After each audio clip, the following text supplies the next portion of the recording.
Мгм. Осы асылаған ойын білгім келіп отыр жода бағанадан бері сөйлеп отырмыз. Ол кісі айтып қойды. Менің ойым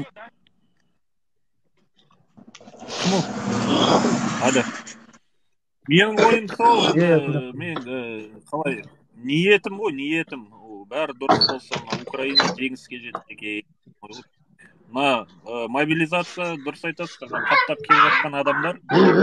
Мен шырылдап отқаным олардың бәрі мында дені сау адам келе қоймайды мұнда. Қазір қылмыскері бар, анауы бар, мынауы бар. Бізде бүлік туғызуы мүмкін арамызда. Өзіміздің сепаратистер бар мына солтүстіктегі. Русский мир деп жүрген. Олар бәрі қазір қосылады, ұйымдасады. Телеграм чаттары бар бұлардың. Қазақ тіліне қарсы адамдар бар арасында. Соң қақтығыстар болады. Содан кейін бір күні дядя Вова деп шықпаса болды олар тағы да. Оның Иә, алдында да талай жүрді ғой, дядя Вова помоги деп. Сондай настроениялардан қорқамын да мен. Бұлардың келіп Ербол, жатқаны өтініш бізге микрофон өшіріп қойшы. зиян әкелмесе пайда әкелмейді деп ойлаймын мен, өз ойым. Ал соғысқа байланысты ядерный соғыс бастау үшін ол код керек, оған Путиннің коды шыдамайды деп ойлаймын мен.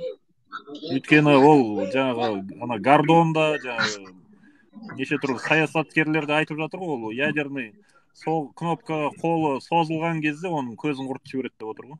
Өзінің қасында жүргендер ақ көзін құртып жіберуі мүмкін оның. Өйткені енді ол жағынан да қорқып отыр дейді ғой, шынын айтса. Сол менің 50-де ойым. 50. Иә.